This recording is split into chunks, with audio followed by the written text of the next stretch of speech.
Hello and welcome to the latest episode of the Low Budget Review Show. I am your host, Eric Smith. Today I'm talking about Shopping Spree by Angela Sylvaine.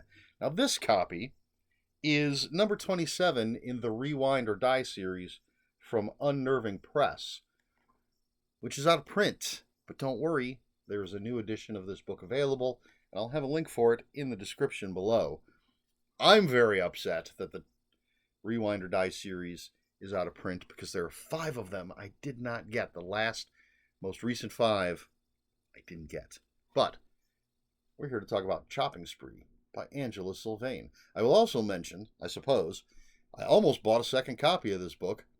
I didn't realize. I knew Angela Sylvaine had a book out called Shopping Spree. I loved her novel Frostbite. I was going to order Shopping Spree, but when I went to Amazon, it had the new edition. Thank goodness I could see this edition. I mean, it says it's not available, but at least I had it. And I was like, wait a minute. I think I have that book already. Turns out I did. All right. So, let's just look at the back cover copy. I haven't read this since I bought it. Eden Hills, Minnesota. No. Let's start that again. Eden Hills, Minnesota is famous for one thing. Its 80s-inspired fashion mall. When high school junior Penny lands a job at one of the trendy stores, she notices her teen coworkers all wear a strange symbol they won't explain. Suspicious, but wanting to belong, she agrees to stay after closing for a party in the closed store. Her fun turns to terror when Penny discovers a mortally wounded boy and learns there is a killer loose in the mall. Soon the teens are running for their lives. Will Penny discover the truth behind the mall cabal and survive to slay another day, or will she fall victim to the Galleria of Gore? That last sentence. Anyway, that's your nutshell. For the too long didn't watch, folks, I gave this 4 out of 5 stars. I really, really enjoyed it.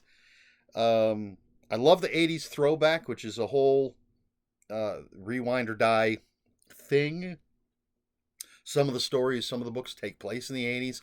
Some of them just take place modern day, but give you an 80s feel, which is what happens with this. The whole mall is made to look like it was created in the 80s, even though it wasn't. All the decor, everything looks very 80s. They continuously pump 80s music through the speakers in the mall. And we meet Penny. She's on her way to work, getting a ride from her stepmother, with whom she does not get along. Then we meet. She has an encounter with something, a very odd encounter with someone, I should say, not something. Don't take that the wrong way. I just misspoke. Someone. But she carries on with her day, goes to work. We meet her best friend, Yelena, and some of her co-workers. And then the shit hits the fan, and the book is not what it seems to be. Is that a spoiler? I don't know. So, as I mentioned, I really enjoyed Angela Sylvaine's novel, Frostbite. There's a sequel coming out. I'm very excited for that. So, I was excited to read something else from her, and again, didn't realize that I actually had this, that it was part of the Rewind or Die series. So when I found out I didn't even have to order a copy, I already had one. Yay me. And it's a really, really fun book. It gives you that 80s mall feel without feeling old. It doesn't feel like it was written in the 80s. It's just a little bit of 80s nostalgia, which, again, the whole Rewind or Die thing. Really interesting characters. This is just a novella, so we're maybe not getting the deep character development that one would get in a full-length novel, but we get enough. We know who these characters are, kind of what makes them tick, for the most part. Not necessarily every single character. Excuse me. Getting a little dry in the throat. So, Angela Sylvaine tells a very fun, um, well-paced story. It is. Let's see. I didn't even look at the page count when I was reading it. It's only 103 pages, and things move along. And it is, again, is it a spoiler to say it's not what you think it's going to be?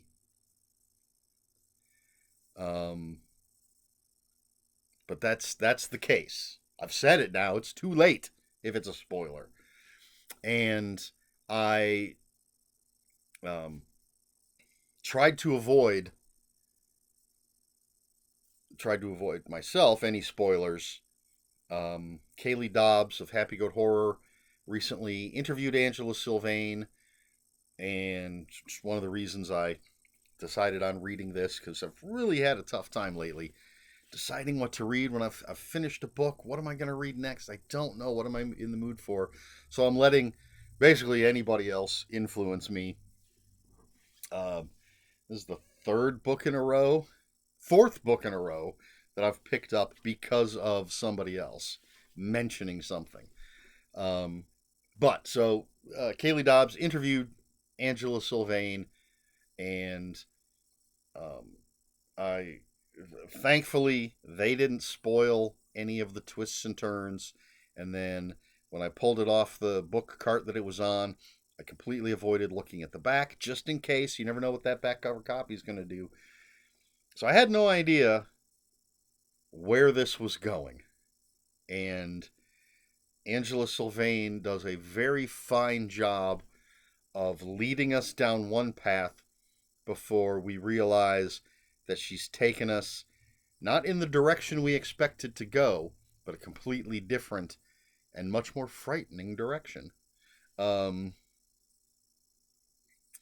that for a turn of phrase? I don't know. Did it work? Short book, so short video, I believe, because I can't talk too much about it. I absolutely don't want to spoil anything. I'm very happy that there's a new edition of this available, so fine folks like you can pick it up and read it. If you've read any of the Rewind or Die books, which again have to find on the secondary market now, I believe, you'll have a if you've read any of the Rewind or Die books, you'll have a feeling for what type of the book this is. Again, they all have that sort of 80s throwback feel, whether it's in the style of the writing, the setting, or just I don't know. It's just it's a feeling. I can't explain my feelings. So Chopping Mall, well, that's a completely different thing. Chopping Spree by Angela Sylvaine. What's the tagline? The sales are to die for. Great cover. We got a skull. We got another skull on a cover. I just reviewed a book with a skull face cover. Always enjoy a skull face cover. So 4 out of 5 stars. Chopping Spree, Angela Sylvaine. I'll have a link, of course, for the new edition in the description below, so you can pick it up and enjoy it yourself. And I think that's all I've got for this. Question for the video. Do you miss the 80s? No, that's not actually the question. How do you feel about these sort of nostalgia, I don't want to say nostalgia bait, but nostalgia based stories? Again, I think the entire Rewind or Die series is meant to feel like throwback to the 80s. At least the ones that I have read gave me that feel. Either, again, in the type of story they're telling. There was a satanic panic type of story. There's been some killer creature types of stories.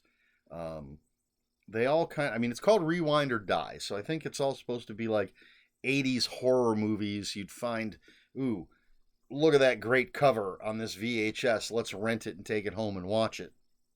And you better rewind before you return it. Do you enjoy that kind of thing? Do you not care? Does it annoy you? Nostalgia bait is absolutely a thing. And I've never seen Stranger Things, but I know people who have watched it and mostly enjoyed it. But I think there was a point people have said, it's all right. We know it's the 80s. Settle down with all the 80s references. So some people are annoyed by that. For me, I guess, maybe because I'm an old man, maybe because I grew up, I was a teenager in the 80s.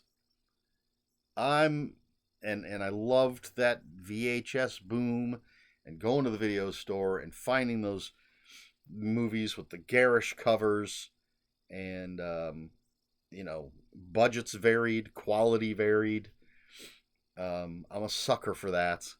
And so, yeah, I dig it. I've been buying tons and tons of old books from the 70s and 80s and 90s, filling out my sort of paperbacks from hell collection.